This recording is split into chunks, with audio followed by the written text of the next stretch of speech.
好，我们前面这2个气门都在高位了，在这个是什么下线圈啊？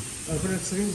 磁电机，这个位置呢也处于这个 T 的中间刻度居中了。以后我们来调这个气门间隙，调气门间隙用到的工具是9个大的梅花扳或者开口扳，加上老虎钳尖嘴钳。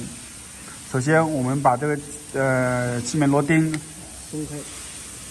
松开，好，松开以后再往回拧紧，往回拧的时候注意一下，当我们旋转到一定的时候，会感觉手上有阻力，那意思就是说我们气门螺钉已经碰到气门了。这时候呢，这颗调节螺母往回退1/4的行程。这个1/4形成的意思是，假设我们这个6角螺母的6个面是一个行程，这一个面是一个行程，那就往回退1/4，是这个意思。好，退了1/4以后，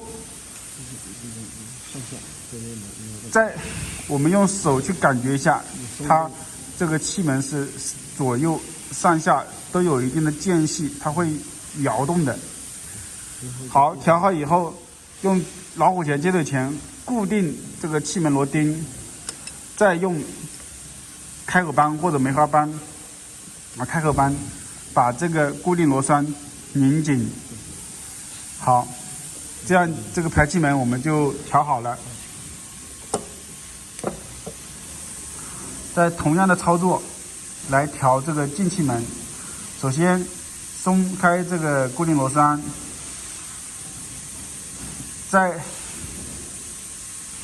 大哥你跟着我的那个说明走嘛。首先松开这个固定螺栓，松开以后，再调节这个气门螺钉往里走往里拧的时候，当感觉手上有阻力的时候，那就说明这个气门螺钉已经顶到气门了。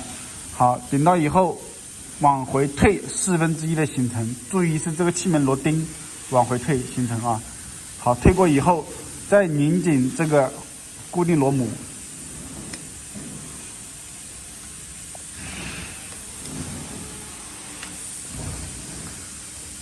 好，我们可以感觉到这个气门螺钉呢，它是有一定的间隙的，用手去摇的话，它是有一定的间隙会摇动的。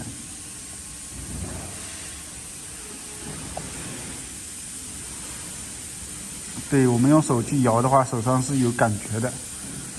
然后调好以后，再把这个固定螺母拧紧。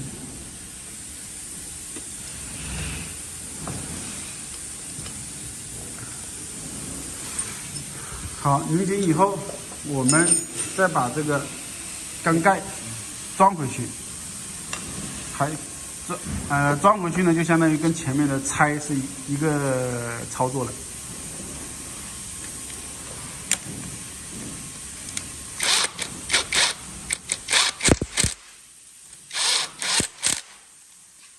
在这个边盖这边的大小4孔盖。等一下。